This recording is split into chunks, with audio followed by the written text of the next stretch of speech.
esse pedido, né? Há um pedido tanto da sociedade como de parte do governo, pedindo para que o Flávio Dino, ministro da Justiça, seja o indicado ao STF, e parece que essa indicação vai acontecer hoje ainda, antes da viagem do presidente Lula à Arábia Saudita.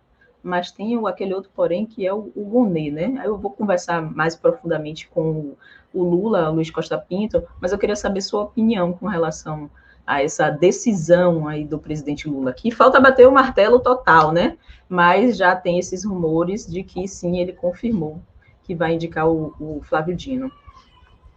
Então, Camila, o bafafá de hoje na imprensa é isso, é que estaria confirmado o Flávio Dino para o STF e o Gunê para a Procuradoria-Geral da República, né, que Lula faria o anúncio antes dessa viagem internacional à Arábia Saudita, depois de um tempo que passou, né? Rosa Weber saiu do Supremo já tem algum tempo, né? O Aras saiu da PGR também já tem algum tempo, estavam os dois em aberto. Eu acho que com relação ao Flávio Dino, é mais ou menos natural, né? O presidente Lula, no primeiro e no segundo governo, parece que meio que terceirizava essas indicações de ministros do Supremo, né? Não opinava muito, né? Os nomes vinham mais pelas corporações, pela pressão de entidades da sociedade civil, via outros ministros, e parece que o Lula está descontente com essa experiência, parece que a terceirização não deu muito certo. As indicações dele para o STF no primeiro e no segundo mandato não foram muito felizes, que o diga o Toffoli, né? Que foi talvez a maior desilusão do Lula em indicação. Agora ele resolveu assumir diretamente, mesmo que demore um pouco mais, que consulte mais, que tente montar o tabuleiro político, ele resolveu pôr ele a mão nas indicações para o Supremo. Então foi isso, com a indicação do Zanin, seu ex-advogado, que também tem pisado meio em falso, né? Mas foi uma indicação do Lula, direto dele, né? Comprou briga. E agora essa indicação do Flávio Dino. O Flávio Dino é isso, é um jurista renomado, foi presidente da Associação de Juristas, da Associação Brasileira de Juristas, é uma pessoa com muito conhecimento, né, na área, né? É um polemista, ele enfrenta brigas, ele não foge das brigas, como ministro da Justiça passou a ser um dos principais expoentes do governo no enfrentamento ao fascismo, ao golpismo, teve um papel importantíssimo no 8 de janeiro, né? E, na sequência, ao combater o bolsonarismo, tanto é que é odiado pelos bolsonaristas, né? Os bolsonaristas, ouvir o nome do Flávio Dino, ficam arrepiados, né? Então, é uma indicação meio que natural, né? Flávio Dino, pelo conhecimento jurídico dele, pela trajetória como jurista, pela trajetória política dele como polemista, vai enfrentar os grandes temas constitucionais no Supremo. Então, acho que estava mais ou menos estabelecido. Um nome que conta com o apoio de vários outros ministros do Supremo, que conta com o apoio de lideranças parlamentares, de lideranças políticas. Então, acho que estava mais ou menos dado, né? Já o nome do Gunê para a PGR, eu acho que é uma péssima escolha. É um nome que tem rejeição, foi defendido por alguns ministros do Supremo, parece que o Gilmar Mendes e o Alexandre, nos bastidores, trabalharam muito pelo Gunê, né? Mas é um nome que tem muita rejeição no próprio Partido dos Trabalhadores, no próprio partido do presidente Lula, tem muita rejeição em entidades da sociedade civil. Semana passada saiu um documento, né, assinado por 40 entidades da sociedade civil, se colocando contra a indicação do Gunê, lembrando o passado do Gunê, de não compromisso com a luta pela democracia, de não compromisso na luta dos direitos humanos, por exemplo, a atuação dele, né, no acompanhamento da Comissão de Justiça, né, se posicionando contra a responsabilização do Estado em várias mortes promovidas pelos generais, pela ditadura militar, né, entre eles, né, Stuart Anjos, o Zuanjo, não responsabilizar o Estado, né? Então, essas entidades criticam, não é só o passado dele, passado mais passado, mas mesmo passado recente, a atuação dele na eleição, né, como responsável na parte eleitoral, né, não teve qualquer ação mais dura, né, contra as baixarias do bolsonarismo nas eleições. Né?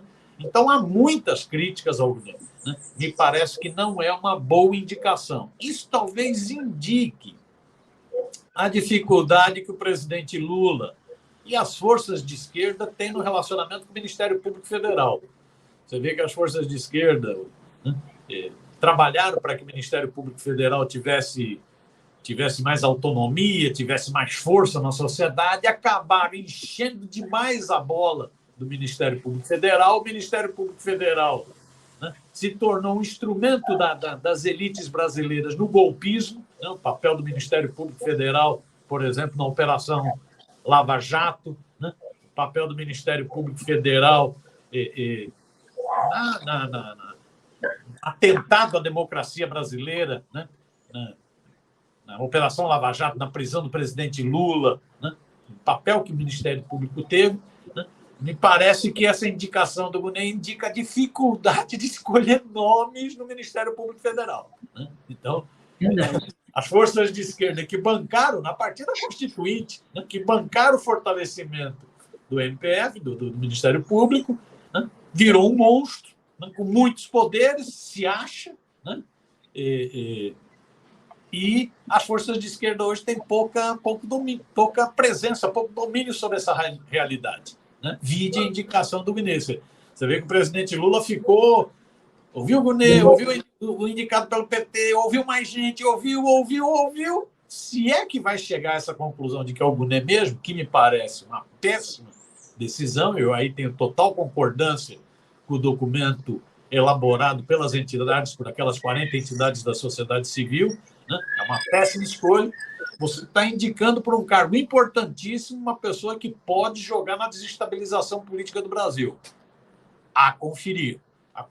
Então, ou seja, resumindo, acho que a indicação do Flávio Dino é meio natural, vai ser um ministro importante no Supremo, para grandes confrontações que estão por vir, né? Tem uma trajetória de democrata, tem uma trajetória de respeito à Constituição, né? Então, importante. Já a indicação do Guney, eu acho que é um tiro no pé. A conferir. Vamos aguardar, né? O que vai suceder disso tudo. Antes de eu ir para a próxima pergunta, Miro, eu quero agradecer a toda essa comunidade linda, a Neuza, a Ananda, ao Ezequiel, a Luciana Barros, a Clarice Me Esperançar, ao Beto Silva, Flávia Assis, que manda esse carinho todo, que esse carinho dessa audiência é realmente maravilhoso. Tem uma chuva aqui de corações que o pessoal está mandando por aqui, então... para a gente, para mim, para você. Então, é muito bom ter esse carinho, essa troca com a nossa audiência, de estar próximo. Então, eu prezo muito sobre isso, sobre estar próximo deles, né? Estar próximo da audiência, que é importante. Se não fossem eles, a gente não estaria aqui se debruçando, né? Todas as segundas-feiras, todos os dias, chegando aqui bem cedo para trazer o melhor conteúdo, para informar, né? E tentar minar esse imenso campo minado de fake news, enfim, todo o trabalho que a gente faz aqui, eu quero agradecer imensamente a toda a nossa audiência. E a gente está falando do Guney, falando da esquerda, da direita, e a gente tem aí uma ascensão da extrema-direita do nazifascismo. Inclusive, foi o artigo que você escreveu neste final de semana. Vou colocar aqui para o pessoal. Eu não sei se a gente subiu lá no 247, mas eu vou direto no seu blog para mostrar esse artigo que você traz aqui, falando da ascensão da extrema-direita, né, que ganhou, já saiu dos ares da América do Sul e está ganhando a Europa, né, Miro? Em especial, deixa eu ver qual foi o país, foi a Holanda, né, que você destaca e faz uma leitura sobre esse crescimento na Europa. Eu queria que você falasse um pouco sobre isso. Então, é um crescimento preocupante, é isso. Tem muita gente gozando dos bolsonaristas, gozando do Malafaia, né, que o ato desse domingo flopou, né, ficou bem abaixo do que eles esperavam, que os bolsonaristas, os fascistas brasileiros esperavam esse ato maluco, né? Os fascistas falando, sempre detestaram direitos humanos, falando em direitos humanos, e sempre detestaram o Estado de Direito democrático, tanto é que tentaram um golpe falando em defesa do Estado de Direito. Né? Um absurdo, né? Cômico, patético. Né? Ouvi um Silas Malafaia, um Magno Malta, um Nicolas, né? Uma Carla Zambelli falar em Estado Democrático de Direito e Direitos Humanos. Brincadeira. Mas todo mundo estava gozando desse ato. O ato gorou, né? Flopou. Né? Foi o termo mais utilizado esse final de semana para o ato convocado por esse lobista da fé na Avenida Paulista, aqui em São Paulo. Agora, é bom dar uma gozadinha nos bolsonaristas, mas não se iludir com relação à situação política no mundo, na América Latina e no Brasil. Há, no meu entender, uma grande ofensiva ainda da extrema-direita no mundo todo. Isso tem a ver com a situação do capitalismo, que não dá perspectiva para a humanidade, agrava os problemas sociais, esgarça o tecido social. Isso tem a ver com a crise das instituições democráticas, que não conseguem responder esses problemas do capitalismo. Isso tem a ver também com problemas do próprio campo popular democrático, que ganha algumas eleições, mas não tem planos consistentes para sair da crise. Isso leva a um crescimento da extrema-direita. E isso está se dando no mundo. Você pega na Europa, o elemento principal é a questão da imigração. Né? É o que a extrema-direita se utiliza. Né? Ela pega... Né? Na crise do capitalismo, as pessoas se deslocam para tentar sobreviver. Né? Vão para a Europa. Né? A forma de chegar ao primeiro mundo é pegar avião, é pegar barco, tentar chegar na Europa para poder sobreviver. Né? Só que, ao fazer isso, ocorre uma disputa com a própria força de trabalho europeia. E aí, o que a extrema-direita faz? Utiliza uma solução simples. A mesma coisa que se faz aqui no Brasil da Arminha, lá é a política xenófoba, anti-imigração. Agora, muito marcada, inclusive, por uma islamofobia, não é isso? Por uma onda de ódio à comunidade muçulmana, ao povo, né?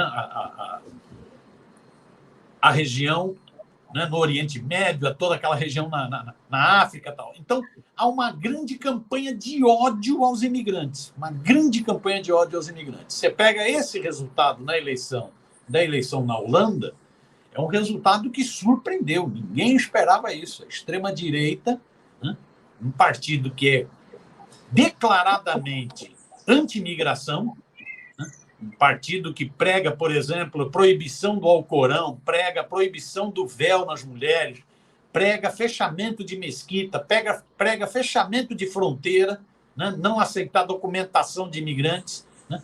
Um partido francamente anti-islâmico, né? Anti-islã, se elege, surpreendentemente, o que era um país considerado um país mais tolerante, um país, né, com avanços civilizatórios. De repente você tem a extrema-direita ganhando a eleição. É evidente que ela não conseguiu maioria no parlamento holandês, 150 deputados, né? Ela elegeu 30 e poucos, foi a maior bancada, né? São mais de 10 partidos na Holanda, ela vai ter que negociar, mas há o risco da Alemanha ter um primeiro-ministro neonazista, um primeiro-ministro contra a imigração, violentamente contra a imigração, contra, inclusive, a integração europeia. Né? Você teve o Brexit no Reino Unido, ele está querendo fazer um movimento também da Holanda sair do Reino Unido. Né? Então, há surpreendente o resultado na Holanda, mas não é um raio em céu azul. Há poucos dias atrás, em outubro, tinha ocorrido a mesma coisa na Suíça. Também a extrema-direita ganhou a eleição. Alguns meses atrás, em abril, a extrema-direita ganhou a eleição na Finlândia. No final do ano passado, a extrema-direita ganhou a eleição na Suécia. Olha aí a maluquice. Afora isso, a extrema-direita, um partido fascista, neofascista, elegeu a primeira-ministra da Itália, Meloni. Além disso, você vê as crises que estão vivendo, seja em Portugal, não é isso? A dissolução, né? O primeiro-ministro renunciou, né? seja na Espanha para a montagem do novo governo, onde a extrema-direita, seja o Vox na Espanha, também um partido xenófobo, anti-imigrantes, está lá de butuca esperando a crise do governo espanhol, seja o Chega em Portugal, que é outro partido de perseguição, inclusive de brasileiros. Migrantes brasileiros hoje estão sendo perseguidos em Portugal. Está uma coisa impressionante. A gente viu recente, né, no aeroporto, uma brasileira sendo, né? Isso, não, é impressionante o ódio aos imigrantes. Né? O ódio aos imigrantes. Os portugueses que migraram para várias partes do mundo agora com ódio aos imigrantes. Isso é alimentado pela extrema-direita. Então, há uma base econômica e social que fortalece, e política, que fortalece a extrema-direita. No caso da Europa, a componente imigração é a componente mais forte, e aí entra uma islamofobia, né? Entre essa xenofobia brava, né? Entre esse ódio aos imigrantes. Né? No caso aqui do nosso continente, nós tivemos o resultado da Argentina também. Um cara de extrema-direita, um anarcocapitalista, que é a destruição do Estado, né? O símbolo de campanha dele, enquanto aqui no Brasil o símbolo de campanha da extrema-direita é uma arminha, na Argentina, com Milei, o símbolo de campanha é uma motosserra para destruir o Estado, para privatizar tudo, acabar com o Banco Central, dolarizar a economia, acabar com todos os subsídios, acabar com todas as leis trabalhistas. Essa é a campanha do Milei. É um fascista, é um neofascista. E o cara ganhou a eleição. Ganhou a eleição. Né? Você acha que vai ter muita dificuldade para governar? Não, o partido dele elegeu pouquíssimos deputados. Né? A Assembleia Nacional lá da Argentina tem 250 e poucos deputados. O partido do Milei, o Avanço da Liberdade, elegeu 30 e poucos. Vai ter muita dificuldade. A economia está no buraco. E pelas propostas dele, ele leva ainda mais ao buraco. Não é para menos que ele já começa a abrandar o discurso, vê que agora está acariciando até o presidente Lula. Ele disse que ia romper relações com o Brasil, ia romper relações com a China, né? Ia romper, ia acabar com o Mercosul, já mudou um pouco o discurso. Né? É um farsante, é um estelionatário. Mas é isso, é a extrema-direita que ganhou. Mas também não foi um raio em céu azul. Poucos dias antes, você tinha o Campo Popular e Democrático tinha perdido a eleição presidencial no Equador. Ganhou um ricaço, principal, né, filho do oligarca do país, do principal bilionário do Equador, o Noboa. Isso, ganhou a eleição. O Campo Popular perdeu. Outro dia, poucas semanas atrás, na Colômbia, em eleições municipais na Colômbia, a direita ganhou as eleições municipais. O Gustavo Petro perdeu a eleição em Bogotá. O partido do Gustavo Petro perdeu a eleição. Petro já foi prefeito. Petro teve uma baita votação para presidente em Bogotá. Agora perdeu a eleição. Então, o cenário é um cenário preocupante. Tudo bem que a gente fique gostando da cara dos bolsonaristas no domingo, mas é um cenário de fortalecimento da extrema-direita por razões da materialidade e da subjetividade. Tem a ver com essa crise profunda do capitalismo, com a crise das instituições, tem a ver com a dificuldade dos movimentos sociais, né, com o desmonte do trabalho, tem a ver também com a dificuldade do campo de esquerda em ter planos mais consistentes de governo. Me parece, é preocupante. Eu diria que é desesperador, né? A gente vê esse crescimento. Porque a gente está na luta diária, né? Na luta na sementinha, né? Fazendo o que a gente pode, trazendo sempre o melhor conteúdo, as melhores discussões. Às vezes a gente se repete, mas porque é necessário a gente trazer todos os dias, em toda a nossa programação, falar sobre determinados assuntos, e a gente pensa, já soltar um palavrão, mas o que é que a gente vai fazer, né, diante de todo esse cenário, né, Miro? Realmente, eu acho muito desesperador. Eu tenho, você falou aí de Portugal, desse ódio aos imigrantes. Minha irmã mora em Portugal, está morando em Portugal agora, e ela tem falado sobre isso. Ela diz que tem lugares que ela vai que ela não fala sobre hipótese, ela fica calada para não demonstrar que ela é brasileira, né? Com medo desses ataques, porque acontece mesmo. Não só em Portugal está crescendo bastante, e essa onda, infelizmente, tem ganhado muitos adeptos, né? Infelizmente. E logo Portugal, né? Portugal que veio aqui, roubou tudo, pegou o dinheiro, trocou por espelho, né? Fez, aconteceu. E aí agora brasileiros lá são uma ameaça para eles, né? São uma ameaça. Não, você imagina, Camila, a situação. Esse negócio da Holanda. A Holanda é um país de um índice de desenvolvimento humano elevadíssimo. Né? Sim. País de conquistas civilizatórias importantíssimas. Né? Um país de uma social-democracia com certa força. Né? Você imagina, você agora tem esse sujeito, esse líder desse partido neonazista da Alemanha, que ganhou a eleição, o nome dele é complicado, esse líder desse partido, que pode virar o primeiro-ministro da Holanda, ele fala abertamente: a minha eleição é contra a invasão islâmica. É isso que ele fala. Então, é propaganda de ódio, é uma campanha que ganhou pelo ódio, que tem a ver com esse problema do capitalismo. Quer dizer, o capitalismo ele vai agravando tantas contradições sociais, né? E o remédio que o capitalismo utilizou para resolver sua crise, que é o neoliberalismo, agrava tantos problemas sociais, gera tanta miséria, tanta desgraceira no mundo, que as pessoas tentam sobreviver. Então, elas se deslocam de país para tentar sobreviver. Como os europeus também se deslocaram da Europa para tentar sobreviver em momentos de crise. Né? Não é isso? Nós temos vários europeus aqui no Brasil, né? Oriundos, né, de países europeus. Né? A mesma coisa. Essa crise migratória é utilizada, então, como arma da extrema-direita. Por puro oportunismo, como arma da extrema-direita. Então, você pega esse líder desse partido neonazista, né, que chama Partido da Liberdade, pega, né, esse líder, é isso. O eixo da campanha foi contra a invasão islâmica. Esse era o principal.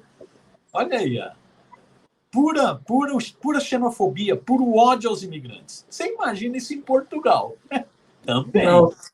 Né? Isso é terrível. São já vários casos de brasileiros que têm sofrido humilhações, que têm sofrido provocações de gente dizendo: volta para o seu país, você não é de Portugal. Né? Várias pessoas, você tem tido agressões físicas. Isso também está ocorrendo na Espanha, isso está ocorrendo na França, isso está ocorrendo na Itália. A Itália, para ter levado ao poder uma neofascista como essa Meloni, é isso, é reflexo dessa situação. Então, é uma situação preocupante. Eu acho que é uma situação que exige, na minha opinião, que você tenha dimensão disso para poder ver como enfrenta. Né?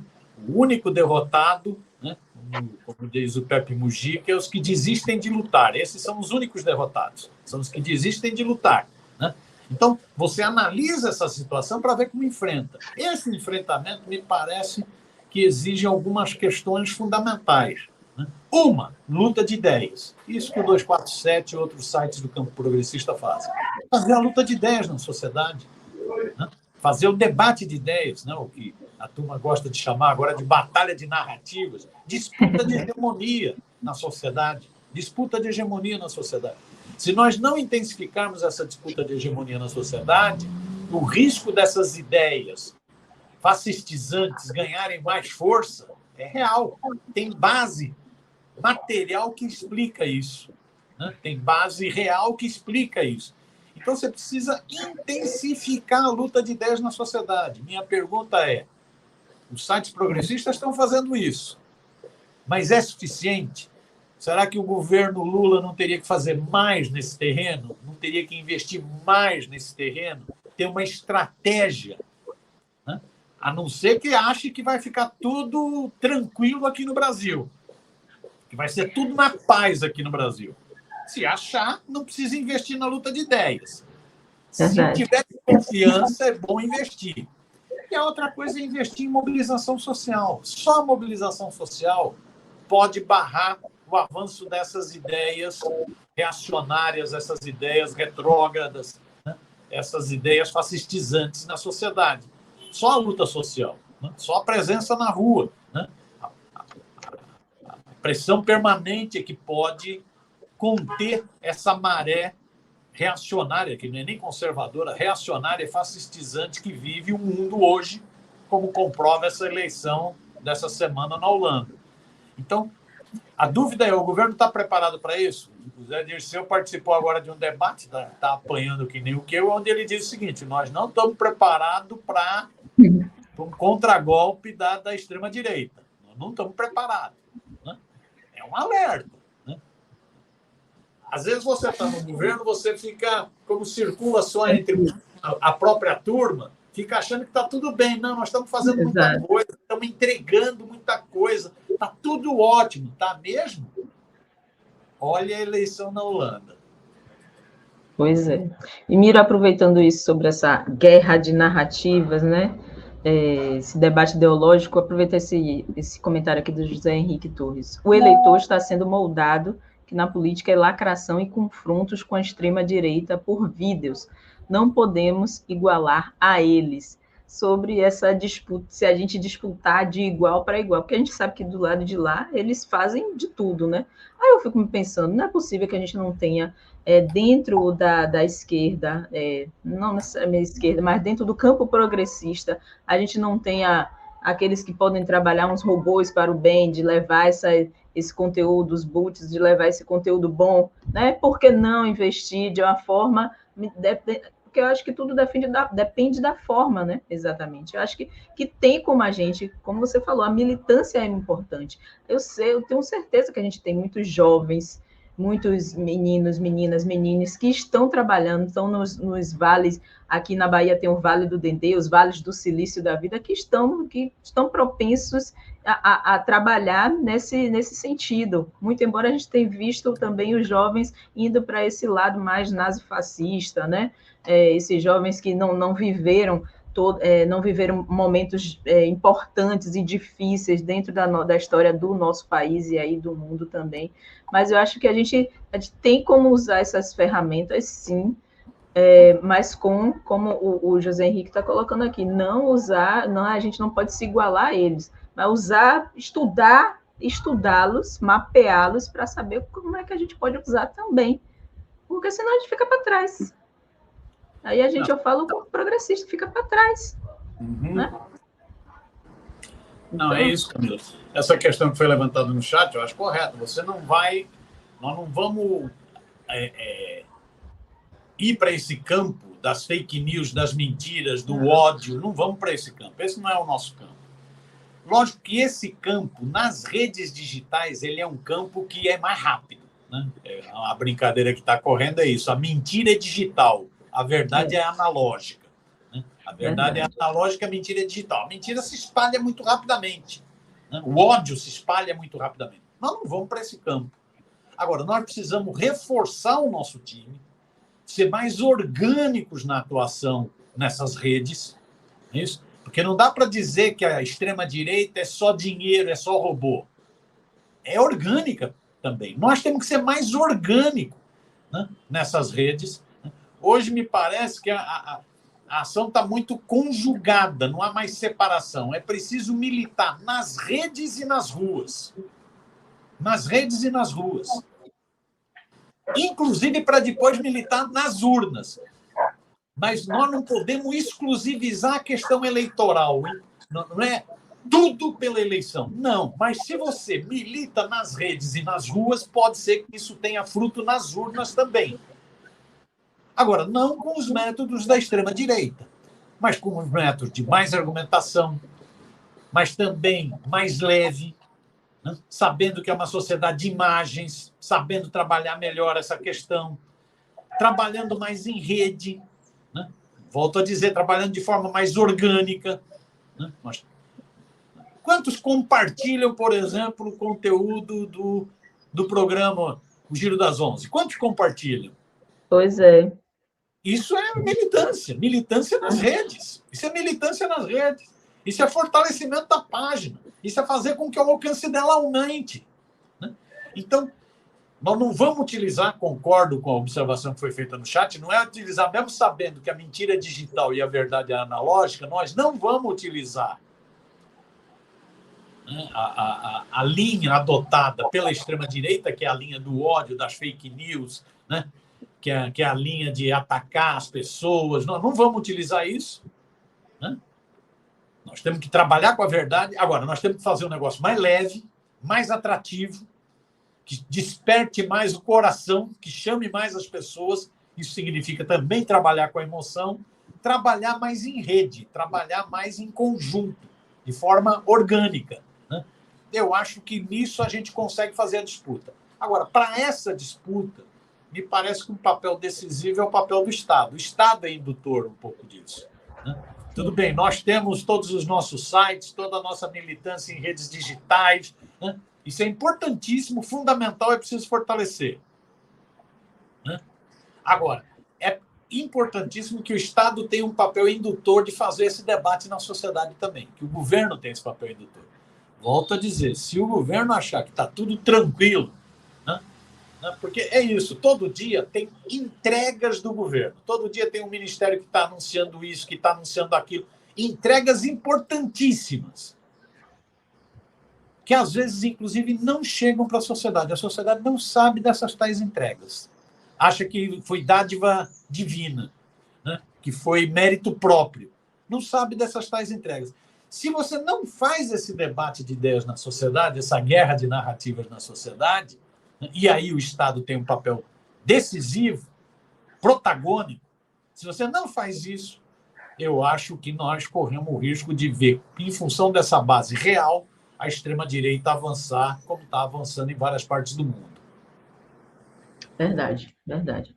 Aqui, complementando, eu acho que a esquerda tem que participar mais das políticas municipais. Nós abandonamos devido a ataques, mas o caminho é municipal. E aí, a gente está vendo aí 2024 já nesse cenário, que se não se mexer, pode perder novamente. Teve alguém que citou aqui, a gente não está, a esquerda, não está nem se posicionando, não está nem se posicionando com relação a participar dos conselhos tutelares, né? Que os conselhos tutelares foi uma eleição realmente acachapante, né? Da participação da direita, né? Nesses embriões, né? No conselho tutelar. E uma pauta que é realmente cara, né? Que são as nossas crianças e adolescentes. Mira outra pauta. Antes da gente entrar na outra pauta, a gente já está no finalzinho, deixa eu só falar aqui desse superchat do José Oliveira Júnior, que ele tinha falado no início. O lugar de Dino é na política e não no judiciário. Ele tem um perfil de presidenciável. Então, não tem Dino para tudo quanto é jeito. Eu adoro o jeito do Dino, ele é super debochado. Eu adoro o jeito do Dino. Ele é um humor ácido, super inteligente, que deixa os bolsonaristas, passa aquela rasteira nos bolsonaristas, e ele sempre atuante aí enquanto ministro da Justiça. Ele indo para o STF ganha, o Ministério da Justiça vai perder em certa medida, mas a gente espera que o próximo, né, que seja, ou próxima, que seja indicado ao Ministério da Justiça, se tudo isso se confirmar, seja alguém que esteja à altura aí do ministro da Justiça, Flávio Dino. Só para a gente terminar, Miro, que a gente se estendeu, mas foi bom porque a gente evoluiu aí nesse nosso bate-papo, falando sobre essa questão dos documentos dos Estados Unidos, que reforçam, foi outro tema que você colocou no seu blog, falando sobre a delação de Mauro Cid, né, e esses documentos que foram apresentados pelos Estados Unidos à Polícia Federal. Eu tenho até uma matéria aqui, deixa eu achar, e aí eu queria que você falasse aqui. FBI envia e-mail à Polícia Federal em troca de mensagens, com troca de mensagens entre Cid e a loja do Rolex de Bolsonaro. Então, você faz uma reflexão também com relação a isso, né? Então, Camila, vai ficando incompreensível por que o Bolsonaro ainda não está na cadeia. Vai ficando incompreensível por que está demorando tanto. Está demorando tanto. Porque as provas vão se avolumando. Quer dizer, você já tem provas documentadas, né, dos crimes cometidos por Bolsonaro durante a pandemia da Covid. Você já tem provas documentadas do crime cometido na questão das vacinas, né, desrespeito a todas as normas sanitárias, né, máscara, desrespeito a tudo. os crimes cometidos de logística, por problema, por exemplo, do oxigênio no Amazonas, você já tem provas disso. Né? Nós tivemos mais de 700 mil mortes no Brasil e tivemos milhões de pessoas, né, com problemas decorrentes da Covid, né, em função da irresponsabilidade da ação criminosa de um presidente da República, que ficava fazendo concentração, motociata, debochando de quem estava morrendo. Né? Então, ele já era para estar na prisão por isso. Ele é responsável por milhares de mortes no Brasil. Já tem prova suficiente que esse sujeito falsificou até o cartão de vacinação dele. Já tem prova disso. Já tem prova suficiente de que esse cara, pela CPI da Covid, prova de que ele foi criminoso. Pela CPI dos atos golpistas, de que ele participou, que ele não é que participou, ele liderou uma tentativa de golpe no Brasil. Já prevendo que podia perder nas urnas, ele desacreditou as urnas eletrônicas e preparou um clima, animou a boiada, a gadaiada, a uma tentativa de golpe no Brasil, 8 de janeiro. Né? Aquela tentativa tabajara de golpe, né? Foi só o coroamento disso. Mas foram várias iniciativas golpistas, a bomba no aeroporto de Brasília na véspera de Natal, a tentativa de invasão da sede da Polícia Federal no dia da diplomação, em dezembro, né? Da diplomação do presidente Lula. Foram várias tentativas golpistas. Então já tem. E agora vem esse negócio desses documentos. Né? O diretor-geral da Polícia Federal está dizendo o seguinte: ó, os documentos que nós estamos recebendo dos Estados Unidos, do FBI dos Estados Unidos, da Polícia Federal dos Estados Unidos, estão corroborando, estão robustecendo as provas que nós temos de crimes cometidos por Bolsonaro, que foram delatados pelo seu ex-ajudante de ordens, o tenente-coronel Mauro Cid. Então, o que está vindo dos Estados Unidos está confirmando a delação do faz-tudo do Bolsonaro, do Mauro Cid. Exatamente. Por que esse cara não está preso até agora? O que explica essa demora? O que explica essa demora? Continua, essa semana voltou a atacar o Supremo, voltou a colocar em dúvida o resultado das eleições. Vaidoso, egocêntrico, diz que ele é o ex-presidente mais querido do Brasil. Que mais querido do Brasil? Que porra é essa? Mas ele está se achando de novo, porque não se toma providência. Não se toma providência, quer dizer, os dados vão se acumulando. Agora é até a Polícia Federal dos Estados Unidos que confirma que teve roubalheira com joias. Por que esse cara não está preso ainda? É isso. Isso é enfrentar a extrema-direita. Você vai passando a mão, vai deixando, vai alimentando, essa turma vai se sentindo fortalecida. O Supremo que fica esperto. Você vê que essa turma se sentiu fortalecida até na votação de uma PEC para retirar poderes do Supremo. Essa turma, os bolsonaristas comemoraram. A semana passada, os bolsonaristas comemoraram Milei e a PEC do Supremo. Se você não vai para cima dessa turma, essa turma vai ganhando corpo. Vai ganhando corpo novamente. Tem base material para isso. Né? Essa turma vai ganhando corpo novamente. Eu acho que esses documentos do FBI, né, são mais um apelo seguinte: tem que tomar atitude diante de Bolsonaro e dos bolsonaristas. Ou toma atitude, ou você deixa essa cobra se alimentar. Pois é. E a mesma pergunta a gente faz para os militares, né, que foram expostos durante os atos antidemocráticos e por que a gente ainda não fez nada, né? Ainda não foi feito nada com relação aos militares. E, mais uma vez, o Brasil perde a oportunidade de punir os militares, né? Na mesma situação. Então, é a mesma pergunta que a gente se faz, né? Então, realmente é um momento que o Brasil precisa dar essa resposta. A gente cobra, né? Teve a CPI, a gente teve a CPI da Covid, não veio quase nada. A gente teve a CPI agora dos atos antidemocráticos em Brasília, no Distrito Federal, e a CPI no Senado, a mista. E os militares continuam por aí, ainda ganhando benefícios, né? Recentemente, estava discutindo até com a Denise Assis, ela falando que os militares, uma decisão do relator da PEC, né, que limita os poderes, limita a entrada de militares em ministérios, né, para que assumam ministérios, e aí o governo tentou melhorar essa relação e disse, não pode, vai poder de tal forma, e aí presenteando novamente os militares sem agir. E a gente pergunta por quê, né, não acontece essa punição. Realmente, a de Bolsonaro, a gente poderes... Por que ele não está preso? É o grande questionamento que a gente faz com relação a Jair Messias Bolsonaro, todo o seu clã e também aos militares, né? E alta patente, né, Miro?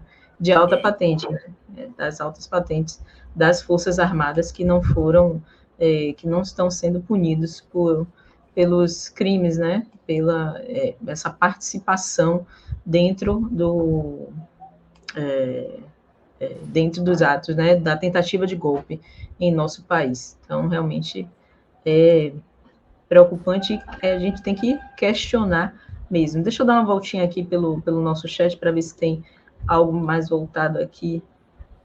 Estou falando aqui, ó, a Márcia tá falando aqui, e a Micheque é perigosíssima, né, que também estão deixando ela sassaricar por aí, né, e realmente é uma ameaça, né? E o pessoal se manifestando, desculpa, o pessoal se manifestando aqui que realmente é difícil e questiona por que Bolsonaro ainda não foi preso. Miro, daqui a pouquinho eu vou ter aqui o deputado Renato Freitas, ele já chegou por aqui, Freitas. Renato é essa potência, né? Uma desse que a gente sempre fala dos quadros que a gente tem dentro da esquerda, e hoje Renato figura aí como um desses quadros. Importante trazer deputado, uma cara jovem, preta, né, de resistência aqui. Miro, eu quero agradecer imensamente